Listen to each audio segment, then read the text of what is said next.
आज थिला बुधवार इलिसी माछर पाली पड़ा दीटा इलिसी माछ मु नहीं आसली बजार रु ताकू भल कर सफासफी कर काटिदेली देदेली हलदी आ लुण ताकू भल कर घंटा घंटी कर मखामखी कर मखईदेली पूरा जमी हलदी लुण मिसी जाए भलसे तापर कढ़ाई पड़ा गरम तेल सहित माछर जो साउंड रे से तेल भजारे मो मन पूरी जाऊला आ माछ भजा हो गला रेडी गरम गरम माछ भाजा को करदेले साइड या पर ले अदा रसुण टमाटो आलू दीटा कंचा लंका पियाज आलू को सफा करी काटी कुटा कर धोई धुआ कर रेडी करदेली टमाटो आ कंचा लंका पियाज को कुचु कुचु करी काटिदेली सब हो गला रेडी एबे पड़ला गरम तेल रे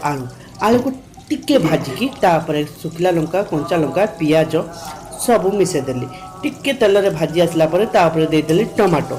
टमाटो को भल कि मिक्स मैक्स करिकी तापर हो गला मोर मसला रेडी हल्दी लंका धनिया आ चामच आपन स्वाद अनुसार लुण भी दे पारती दे घंटा घंटी करिकी रेडी करदेली मसला टे कषि आसला परे ताइत्रे देदेली आलू जोटा फ्राए करके हमें आगे रखी ताकू टे घंटा घंटी करी ढाली देलु पानी एबे ताकू स्टीम हो सारा पर आसीगला फुटु फुटु कर फुट या पर छाड़ीदेली माछ एबे ताकू रेडी हो गला मोर भात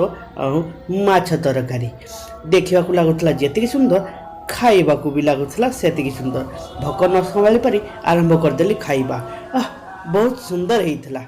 मजा आसीगला।